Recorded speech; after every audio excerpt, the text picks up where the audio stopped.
Hi, welcome to the fourth part of the Assembly Language Primer for Hackers video series. I thank you all for the encouraging comments which you left behind for the last three videos. Please keep the comments coming because that is what encourages me to make more videos. So in this fourth part, we will look at how to code your very first assembly language program. Before we begin into the actual coding exercise, let's look at the structure of an assembly language program. So when you code in assembly, you need to organize your program in a particular way. And what we shall do is actually make sure that we divide the program into various segments. So the first being the .data segment. This is where in this section you mention all the initialized data. So let's say if you want to declare a hello world string, this would be the place where you would declare that. The next segment is the .bss segment. This is where all the uninitialized data is generally declared in the assembly language program. Then you have the actual .text segment, and this is where the program instructions are written. So this is the actual executable code which you would actually write, saying do this and do that. Now, when you write these program instructions, there needs to be a place or a specific label where the assembler would actually know that this is the start of the assembly language program. And this is described using the _start label. So you can actually compare this with the main routine in a C program. Now, along with this, what you need to mention is a .global global label, using which you can go ahead and declare that these are the external callable routines. So this is where, let's say if you had written library, you would expose all those library functions which you want exportable, and so that other programs can call them and use them. So this is a very simple structure. There are a couple of other segments which could also be there. However, for the time being, for simplicity, let's ignore them. So now let's move on and discuss a little bit about Linux system calls. So what are Linux system calls? You could think of the system calls as a library which the kernel exposes to user space programs for various activities which they can do. Now, an exhaustive list of all the system calls is present in the user include asm unistd.h file. Examples of system calls would be the exit call, the read, the write calls, and many others which you're familiar and probably have used in your C programs. Now, the important thing to note is that system calls are invoked by processes using the software interrupt 0x80. Now, when this interrupt is actually invoked, then the kernel calls the suitable system call interrupt handler, which goes ahead, takes all the arguments, and then just does whatever is required based on the system call number, which defines what that call is all about. So it's a very basic background. I'm trying to keep it simple. There is much more to be discussed about system calls, but we'll do that in later videos. So the other thing which needs to know is that, let's say there is a system call such as exit or read, then you would need to pass arguments to that system call. Now, how would you do that in assembly? Now, this is where all the registers, the CPU registers which we spoke about in the first video come in. So whenever you are going to invoke a Linux system call, you need to load these registers with the appropriate arguments which the system call will require. So it's almost a general rule that EAX register will contain the system call number. And we'll get into what that is a little later. EBX would contain the first argument, ECX the second, and so on and so forth. Generally, for system calls which require more than 5 arguments, we go ahead and pass a pointer to structures containing those arguments. However, let's not complicate things for the time being, and we will look at them a bit later. So let's take an example of how a system call would be invoked through assembly. So let's take the exit call. Now all of us know that exit is generally called to exit the program. And the way the function is actually defined, the system call is defined, is that you go ahead and pass it an integer which is the status. Generally that could be 0, 1 or -1 depending on what you want to convey to the environment about how the program exited.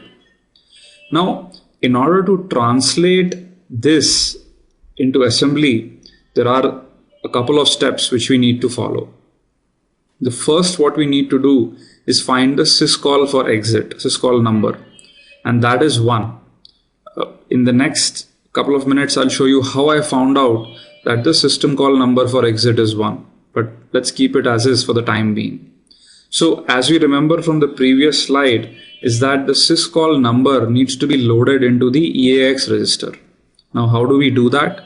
We use the move-L assembly language command for that, and because we want to load the number 1, that is described by $1. Now do not worry, we will get into all the assembly language instruction set and everything in later videos. This is just so that we can begin with programming. Now the move instruction actually loads the value 1 into the EAX register, which is denoted by %EAX. Now once the system call number is loaded, the next task, if we remember, is actually fill up the status value, right? So let's say the status value is going to be 0. So from the previous slide, once again, the first argument to the system call needs to be loaded into the EBX register. How do we do that? Very simply, once again, we use the move-L instruction, using which we go ahead and transfer the number 0 into the EBX register. Now the third, of course, is actually going to be calling the syscall itself, and that is done by raising the interrupt 0x80. Right? So very simple steps of how to go ahead and invoke the exit system call in assembly. Now how would a very simple program with just exits now look like? So this is how it would look like.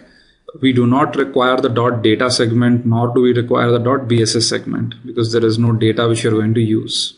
We just require the text segment, and there in the start label, which is synonymous to your main function, we go ahead and mention these very simple 3 instructions. Go ahead, transfer 1 into EAX. 1 is nothing but the syscall number for exit. Then go ahead and load the EBX register with 0. This is nothing but the status value which we return back to the environment, and then finally call the interrupt 0x80 to actually invoke the syscall. So let's code this in a program and see how it looks like. So let's call the program just exit, and I would recommend that probably you should also kind of type along with me to understand things better, instead of kind of leaving it for later. So that's why I'm going to kind of do this from scratch. So the first thing which we need to do is go ahead and mention the text segment. Then you go ahead and say that start is kind of the callable function from this program, and then we go ahead and mention the start label beginning. And then the first thing, if you remember, is actually transferring the value 1 into the EAX register. The next step is transferring the value 0 into the EBX register, and then finally is to call the interrupt. Right? Very simple program. Now, how do you go about compiling an assembly language program? So the first thing we do is use the GNU assembler, which is available in most Linux systems as the AS utility. We go ahead, say that it needs to compile the just exit .c program, .assembly program, and then go ahead and create an object file just exit.o. So it's done that. So now you have an object file, And if you notice, I mean, there's nothing much we can do with an object file unless we have the linker actually going ahead and creating the final executable, which is the elf executable. So LD is the linker. You go ahead and say that, the output file needs to be just exit, and we give it the just exit.o object file. So the linking has been done now, and now let's run the just exit program. So if you notice, the program runs and all it does is just exits as expected. So now let's go back to our presentation. So this was the very first and simplest program one could ever write. Now let's look at building on top of this. So the next thing which you'd like to do is probably create the actual hello world program. Now how do you do that?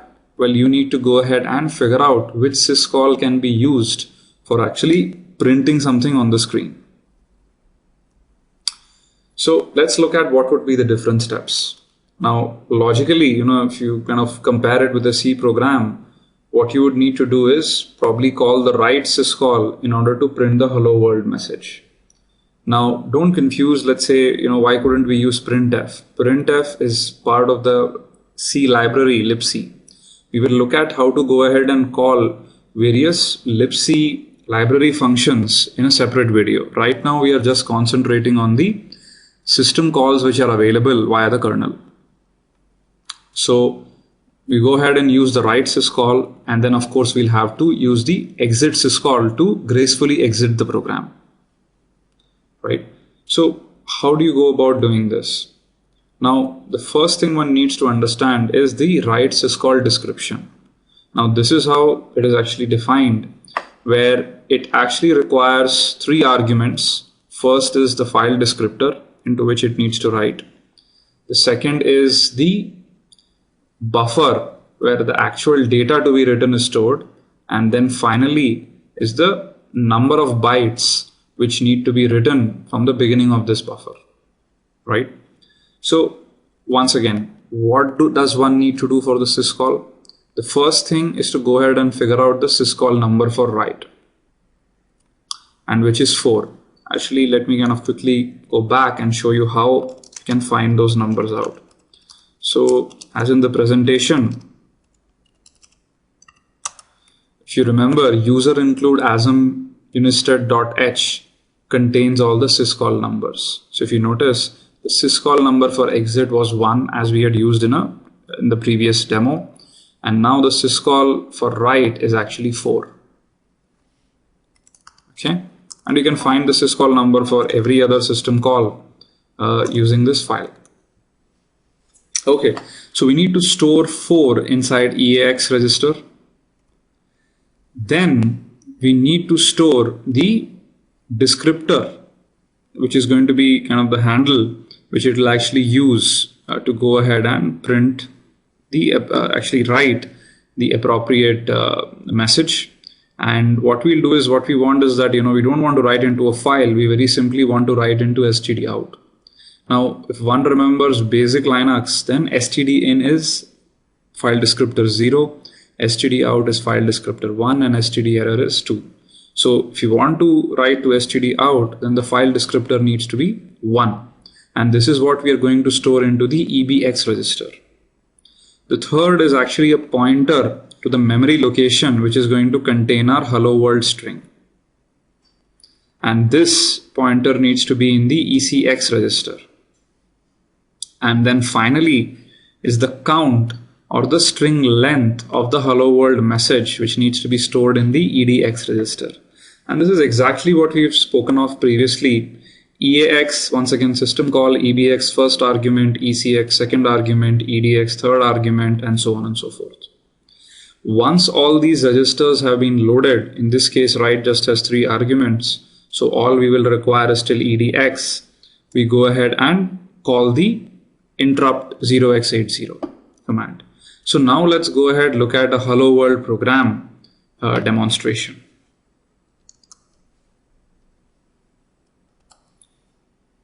Okay, so let's begin programming our hello world program.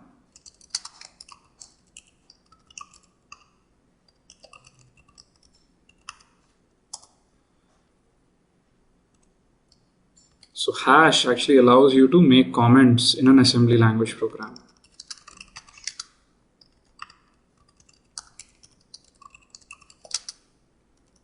Now the first thing we need to do is go ahead and mention the hello world string itself. Now if you remember in the presentation, all the initialized data needs to be mentioned in the .data segment. So we need to mention the initialized data here, and let's actually go ahead and define our hello world string using this hello world string label. And what we need to do is we say this is ASCII and then go ahead and write the string itself. Now .ASCII is used for defining all ASCII strings in assembly. Right, so we'll get into the data types and all that in later videos, but we just need to get started with the actual programming, or else very soon you're going to get bored with all these videos because it would be just theory and theory. So that's not the way to do it. Let's make it interesting. So the next segment we need to go ahead and write is the text segment, which is where the actual executable code is going to be. Once again, we go ahead and define the .global, and then from here we go ahead and mention the start label itself. So the first thing we need to do is load all the arguments for write. So let's go back to our presentation.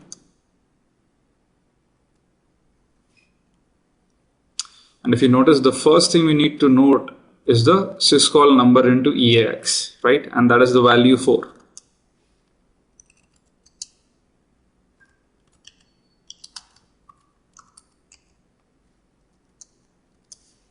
The second input, the first input to the write call is going to be the file descriptor, which is going to be 1, as we are going to write the string to std out. And this should be loaded in EBX.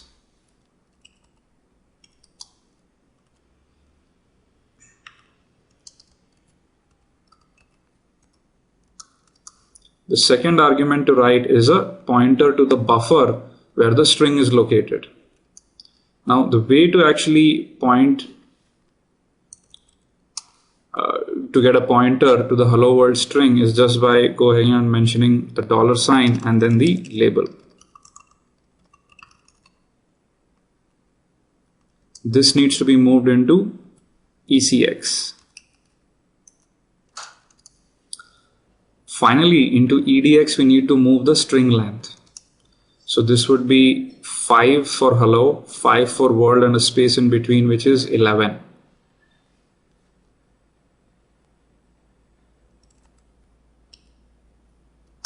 So let's say we move the value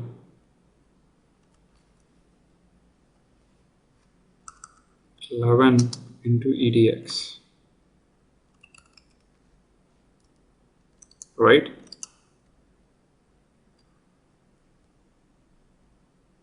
And the final thing we need to do is go ahead and call the interrupt.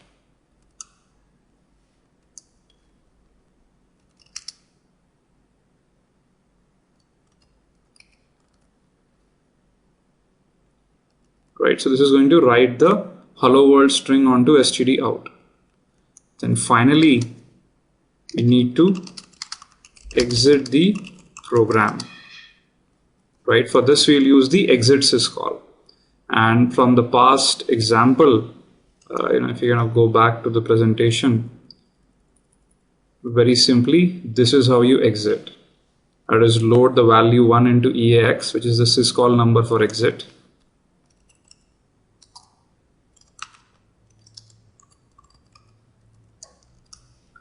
Then go ahead and load the value 0 into EBX, right, which is going to be the status value as discussed. And then finally call the interrupt, right? So let's go ahead and compile this program.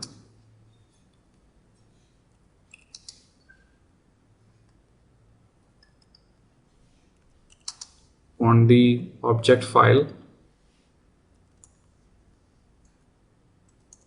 Right, so we've assembled the program. Now let's go ahead and link it.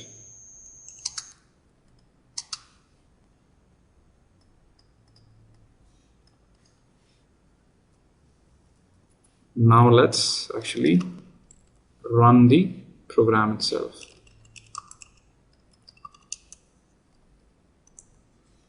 So if you notice, the string hello world was printed and the program exits. I think probably we should add a /n at the end so that we get a new line. So very simple, add it here. This increases the value by a byte. So we increase the string length to 12. Assemble it, link it, and run it. So here we are. So congratulations if you had the patience to watch the video till here, and probably if you're also trying it out simultaneously on your own computer, then this is your very first program which you've successfully written, which actually does something. Your hello world program. So well, that's all for this video. I think the key takeaways need to be understanding the structure of an assembly language program, understanding how to load arguments into various registers, and number 3 is how to call syscalls. In the next video, we will look into data types and other control structures which one needs to know. Please leave behind your comments about this video, because that helps me get better in the later videos. Well, that's all for this video. Thanks a lot.